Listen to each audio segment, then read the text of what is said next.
UP और उत्तराखंड की खबरों के लिए एबीपी गंगा को सब्सक्राइब करें और बेल आइकन दबाएं।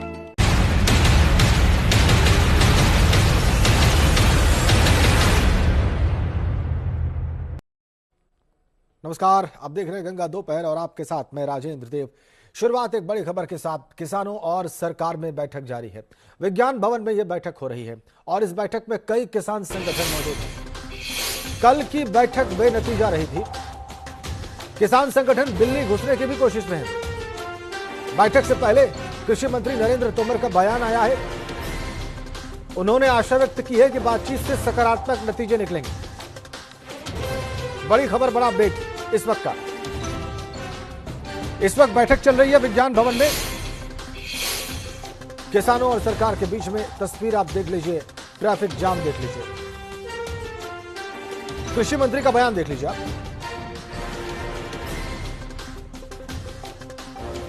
भारत सरकार किसानों से लगातार चर्चा कर रही है और मुझे आशा है कि चर्चा के सकारात्मक परिणाम निकलेंगे। तो क्या किसान कह रहे हैं कि तीनों कानून जो हो वो वापस हो, उसके बीच का भी कोई रास्ता है? देखिए, जब चर्चा होगी, चर्चा में क्या रास्ते निकलते हैं ये चर्चा पर निर्भर करेगा। पहले से थोड़ी भविष्यवाणी की जा सकती है। सर, आपको लग रहा है सॉल्यूशन कुछ न कुछ निकल जाएगा कहीं तो, और आप बात आगे बढ़ेगी? आज नहीं, स्वाभाविक रूप से आज चौथे चरण की चर्चा है और मुझे लगता है इसका सकारात्मक पक्ष ठीक निकलेगा। तो कृषि मंत्री कह रहे हैं कि इसके सकारात्मक पक्ष पर ध्यान देना होगा। चौथे चरण की बातचीत उन्होंने बताया है आज की बातचीत को। विज्ञान भवन में किसानों के साथ बैठक हो रही है। सरकार के मंत्री उसमें शामिल। 5 तस्वीरें आपकी स्क्रीन पर। विज्ञान भवन में बैठक की, पंजाब हरियाणा के किसानों के धरने की, यूपी में यूपी गेट पर किसानों के घेराव की, चिल्ला बॉर्डर पर किसानों की मौजूदगी की और आंदोलन के साइड इफेक्ट की, जो ट्रैफिक जाम लग रहा है, जो लोगों को आने जाने में परेशानी हो रही है।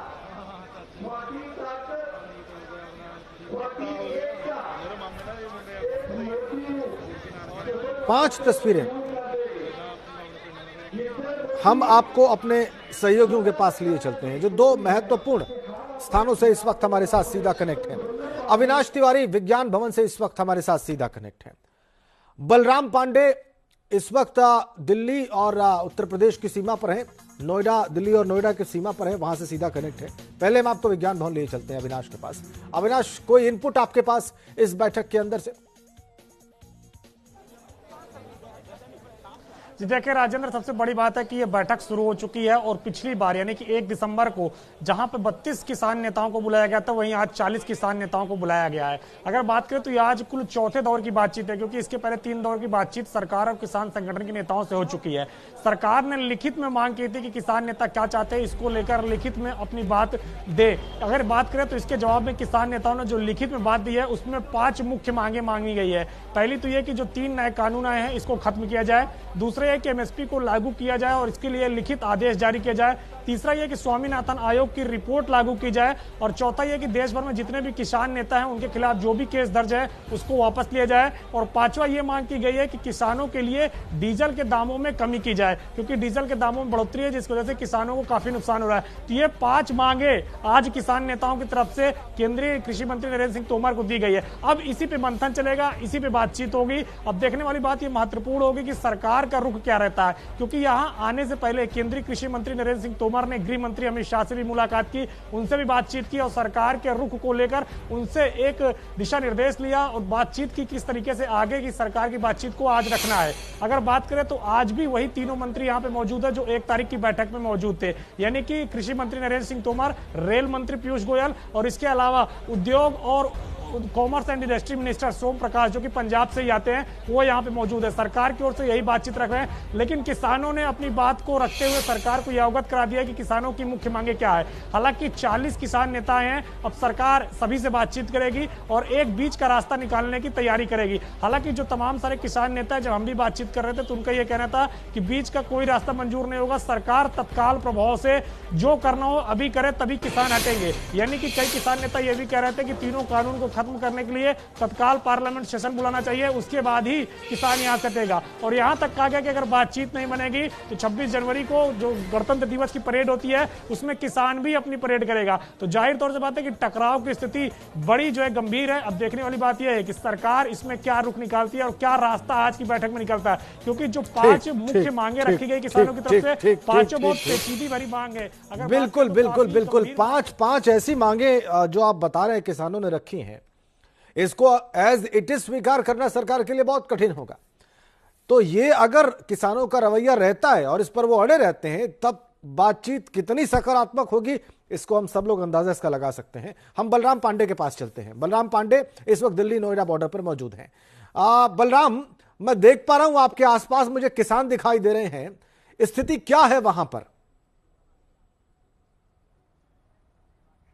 देखिए राजेंद्र, अगर हम बात करें कि दिल्ली और नोएडा के चिल्ला बॉर्डर पर क्या स्थिति है, तो ये तस्वीरें आप साफ देख सकते हैं कि यहाँ पर भारतीय किसान यूनियन भानु के जो कार्यकर्ता हैं वो पिछले 8 दिनों से डटे हुए हैं। रात दिन यहीं पर धरना प्रदर्शन उनका जारी है और यही वजह है कि जो नोएडा से दिल्ली की तरफ जाने वाला रास्ता है उसे पूरी तरह से ब्लॉक कर दिया गया है, बैरिकेडिंग की गई है। और उनकी लगातार मांग थी कि उनका भी प्रतिनिधि मंडल जो है वो सरकार से बात करेगा और उनकी भी बातों को सरकार तवज्जो दे। और यही वजह है कि अब 4 सदस्यों का प्रतिनिधि मंडल सरकार के पास जा रहा है अपनी बातों को रखने के लिए, और इसका नेतृत्व जो है वो चौधरी महेंद्र जी कर रहे हैं। हम चौधरी महेंद्र जी से बात करने की कोशिश करेंगे कि आखिरकार कौन से ऐसे मुद्दे हैं जिनको लेकर के वो केंद्र सरकार के सामने जा रहे हैं और किन बातों को वो केंद्र सरकार के सामने रखेंगे।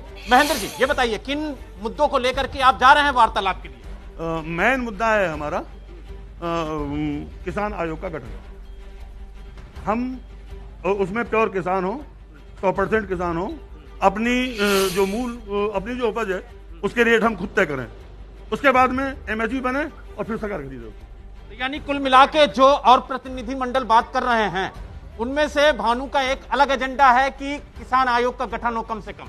हाँ, किसान आयोग का गठन हो कम से कम। यानी आप देख सकते हैं कि किस तरीके से जो प्रतिनिधि मंडल जा रहा है जिसका नेतृत्व खुद चौधरी महेंद्र जी कर रहे हैं, ये लेकिन वहां पर ऑलरेडी बलराम वहां पर राष्ट्रीय महासचिव है और इनका साफ तौर से कहना है कि किसान आयोग का गठन हो, क्योंकि किसान आयोग के गठन से नीचे जो भारतीय किसान यूनियन भानु है वो मानने को तैयार नहीं है।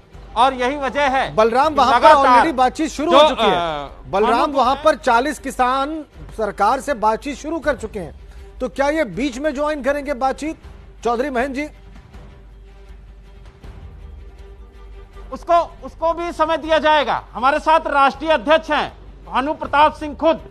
भानु जी, ये बताइए, आपका डेलीगेशन जा रहा है सरकार से बात करने के लिए, कौन से ऐसे मुद्दे उठाए हैं जो आपका प्रतिनिधि मंडल वहां जाकर के रखेगा? दे दिया तो उनको, आपको ज्ञापन नहीं दिया है हमने, अभी आपको फोटो खिंचवाया तो था।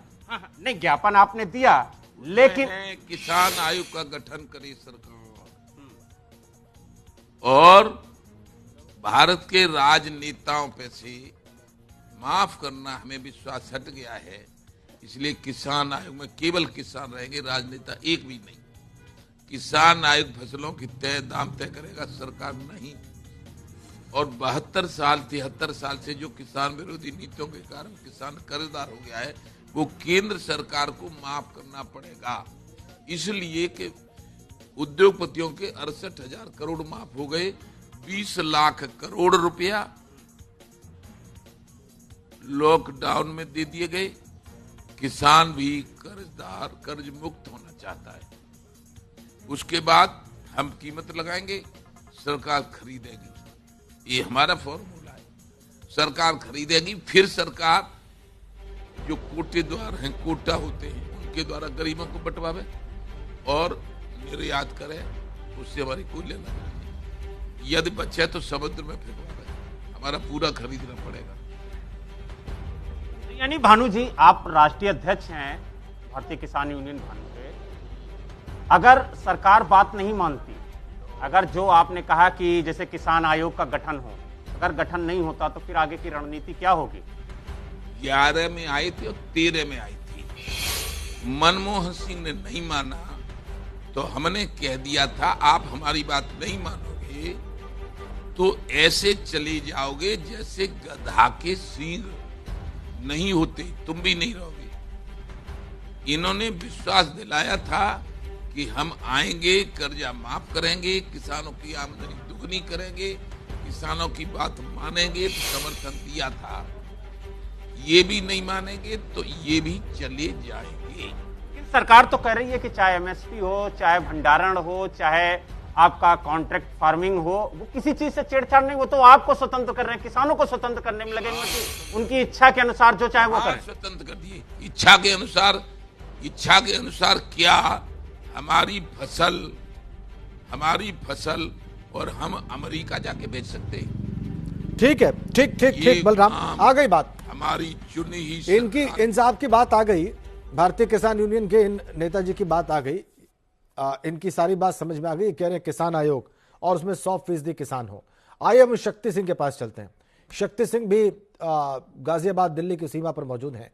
शक्ति, आप बिल्कुल ठीक कहां, किस जगह पर हैं और क्या देख रहे हैं वहां पर?